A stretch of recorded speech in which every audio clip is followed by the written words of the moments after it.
नमस्कार, सानवी हेल्दी रेसिपीमध्ये आपणा सर्वांचं खूप खूप स्वागत आहे। आज मी बनवणार आहे पालक पुरी।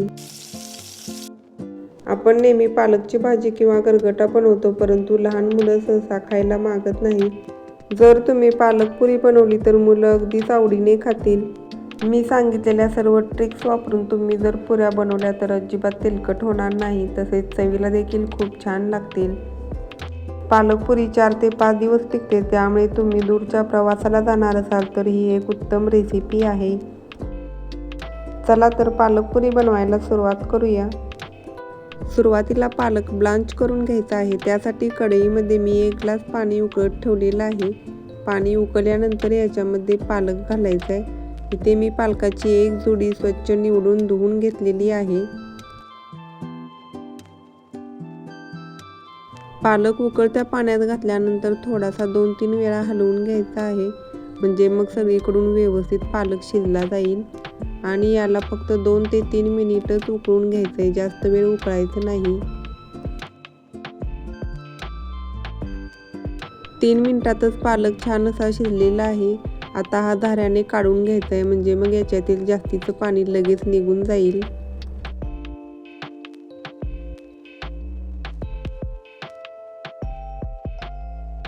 लगेचच पालक थंड पाण्यात घालायचं आहे। इथे मी पाणी फ्रीजमध्ये थंड करून घेतलेलं आहे। असं केल्यामुळे पालक हा हिरवागार तसाच राहतो आणि आपल्या पालक पुरीला देखील छान असा हिरवा कलर येतो।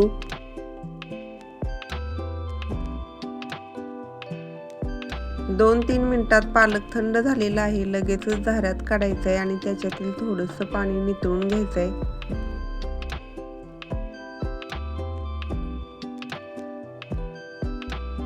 याच्यातील पाणी निथळण्यासाठी असंच थोडा वेळ ठेवायचं आहे। आता सर्व पाणी निथळलेलं आहे। हा पालक मिक्सरला आता बारीक करून घ्यायचा आहे। पालक मिक्सरला बारीक करत असताना गरज वाटली तर थंड पाणी घालायचं आहे। आता यामध्ये 10 ते 12 लसणाच्या पाकळ्या, 3 हिरव्या मिरच्या, तुम्ही तुमच्या आवडीनुसार कमी जास्त करू शकता, आणि 1 इंच आलं, 2 चमचे जिरे, तसेच 2 चमचे ओवा घालायचा आहे। आता याची मिक्सरला प्युरी बनवून घ्यायची। आता पालक पुरीसाठी पीठ मळून घेऊया। इथे मी 2 कप गव्हाचं पीठ घेतलेलं आहे। याऐवजी तुम्ही 2 कप मैदा किंवा 1 कप मैदा आणि 1 कप गव्हाचं पीठ देखील घेऊ शकता। आता हे पीठ चाळून घ्यायचं आहे। पालक पुरी खुसखुशीत होण्यासाठी पाव वाटी बेसन पीठ घालायचं आहे, तसेच पाव वाटी तांदळाचं पीठ घालायचं आहे। तांदळाच्या पिठाचा वापर केल्यामुळे पुऱ्या ह्या जास्त प्रमाणात तेल पित नाहीत। चवीनुसार मीठ घालायचं आहे। 2 चमचे धने पावडर घालायचे आहे, यामुळे स्वाद खूप छान येतो। तसेच 3 छोटे चमचे तेल घालायचे आहे। तुम्ही तुमच्या आवडीनुसार अजून काही मसाले घालायचे असतील तर घालू शकता, आणि हे सर्व पिठामध्ये व्यवस्थित मिक्स करून घ्यायचं आहे। आता या पिठामध्ये पालक प्युरी घालून घ्यायची। प्युरी देखील पिठामध्ये छान व्यवस्थित मिक्स करून घ्यायचे। पिठामध्ये प्युरी मिक्स केल्यानंतर गरज भासेल तसं थोडं थोडं पाणी घालत कणिक मळून घ्यायचे। कणिक मळत असताना जास्त पातळ मळायची नाही। आपण नेहमी पुऱ्या बनवताना जशी घट्ट कणिक मळतो त्याप्रमाणेच ही कणिक मळून घ्यायची। फक्त 10 मिनिटच कणिक रेस्ट होण्यासाठी ठेवायचे। आता कणकेचे छोटे छोटे गोळे बनवून घ्यायचे आहेत। हा गोळा पिठामध्ये बुडवून याची पुरी लाटून घ्यायची। पिठाऐवजी तुम्ही तेलाचा वापर देखील करू शकता।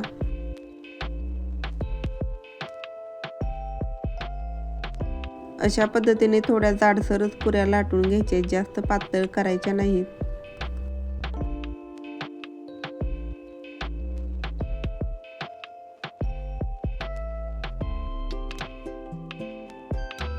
जर तुम्हाला परफेक्ट गोल आकाराच्या पुऱ्या लाटता येत नसतील तर असा एक मोठा गोळा घ्यायचा आहे आणि त्याची पूर्ण मोठी अशी पोळी लाटून घ्यायची। एक छोट्या आकाराची वाटी घेऊन ती पोळीवरती प्रेस करायचे, म्हणजे मग अगदी गोल आकाराची पुरी तयार होते.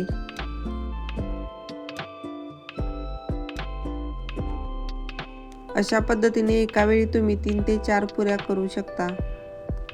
अशा पद्धतीने सर्व पुऱ्या लाटून घ्यायचे.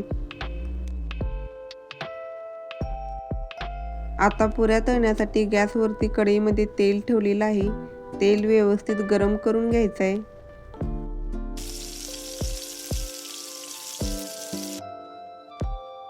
पुऱ्या तळत असताना गॅसची फ्लेम मीडियम ठेवायची आहे. एक बाजू व्यवस्थित तळली की लगेचच पुरी उलटायची आहे आणि दुसरी बाजू देखील छान तळून घ्यायची.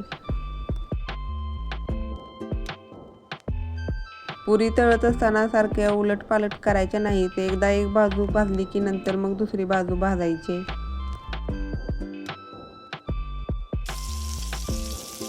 पुऱ्या अगदी छान टम्म फुगत आहेत.